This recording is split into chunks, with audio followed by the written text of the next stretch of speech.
Hello everyone, Sumi Hiace কিচেনে আপনাদের আরও একবার স্বাগত জানাই। আজকে আমার নতুন একটা রেসিপি, যেটা গরম ভাত, লুচি, পরোটা, পোলাও, ফ্রাইড রাইস সমস্ত কিছুর সঙ্গেই যাবে। তো খুবই সুন্দর একটা রেসিপি, ক্যাপসিকাম চিকেন কারি। তো আপনারা আশা করি আপনাদের খুব ভালো লাগবে এবং শেষ পর্যন্ত ভিডিওটা স্কিপ না করে স্টেপ বাই স্টেপ দেখতে থাকুন। চলুন আসুন মূল রান্নায় আসা যাক। একটা কড়াই নিয়েছি, কিউব করে পেঁয়াজ এবং ক্যাপসিকাম কেটে হালকা করে লালচে করে ফ্রাই করে নেব। এই যে মতো অবস্থায় আমি তুলে নিলাম, ফ্রাই করা হয়ে গেছে অলরেডি। ওই কড়াইয়েই দিয়ে দেব সর্ষের তেল। পুরো রান্নাটাই আমার সর্ষের তেল দিয়ে হবে। ফোড়নে দিয়ে দিলাম একটা তেজপাতা, গরম মশলা, এলাচ, দালচিনি, লবঙ্গ, দুটো বড় সাইজের পেঁয়াজ, কুচানো পেঁয়াজ দিয়ে হালকা করে লালচে করে ফ্রাই করব। এরপর আমি দিয়ে দিলাম বাটা মশলা। আমি কিন্তু মশলা একসঙ্গেই বাটি, আপনারা আলাদা আলাদা করে দিতে পারেন। আদা, রসুন, গোটা জিরে এবং 3-4টে শুকনো লঙ্কা। যেই মশলাটা কষানো হয়ে গেছে, আমি এরপর দিয়ে দিলাম চিকেনগুলোকে, ধুয়ে পরিষ্কার করা চিকেনগুলোকে দিয়ে আমি কিছুক্ষণ 2 থেকে 3 মিনিট মশলার সঙ্গে কষাতে থাকবো। এরপর 2-3 মিনিট হয়ে গেছে।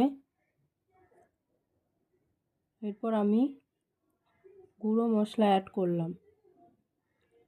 দিয়েছি হলুদ গুঁড়ো, একটু লঙ্কার গুঁড়ো, একটু ধনে গুঁড়ো আর স্বাদ মতো লবণ। এবার আমি একসঙ্গে কষাতে থাকবো।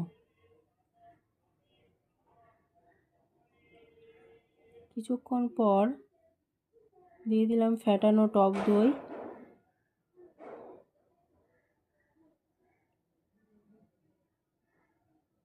দিয়ে এইভাবেই আমি কিন্তু রান্নাটা করে যাব। যে তেল ছেড়ে দিয়েছে, এরপর আমি কিন্তু ফ্রাই করা ক্যাপসিকাম, পেঁয়াজ এবং দুটো টমেটো একসঙ্গে দিয়ে দিলাম। এভাবে আমি 5-7 মিনিট রান্না করব। যে ভালো করে কষানো হয়ে যাবে, সব কিছুর সঙ্গে মশলা মিক্সড হয়ে যাবে, তখন আমি একটু ঈষৎ উষ্ণ গরম জল দিয়ে দিলাম। এভাবে আরও কিছুক্ষণ আমি 5-7 মিনিট রান্না করে নেব।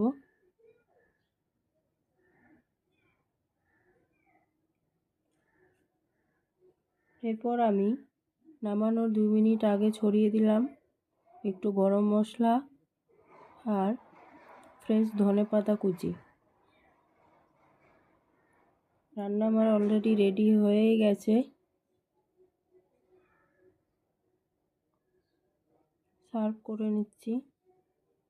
খুব সুন্দর হয়েছিল। আপনারা রেসিপিটা অবশ্যই ট্রাই করবেন। চিকেন তো আমরা সবাই বাড়িতে আশা করি রান্না করছি, কিন্তু একটু অন্যরকম, ভিন্ন স্বাদের, ভিন্ন রকম যদি করি, অবশ্যই কিন্তু খেতে ভালো লাগবে।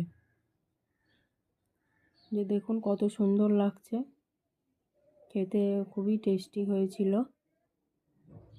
সো ভালো লাগলে পাশে থাকবেন এবং লাইক কমেন্ট করে জানাবেন কেমন হয়েছে। টাটা।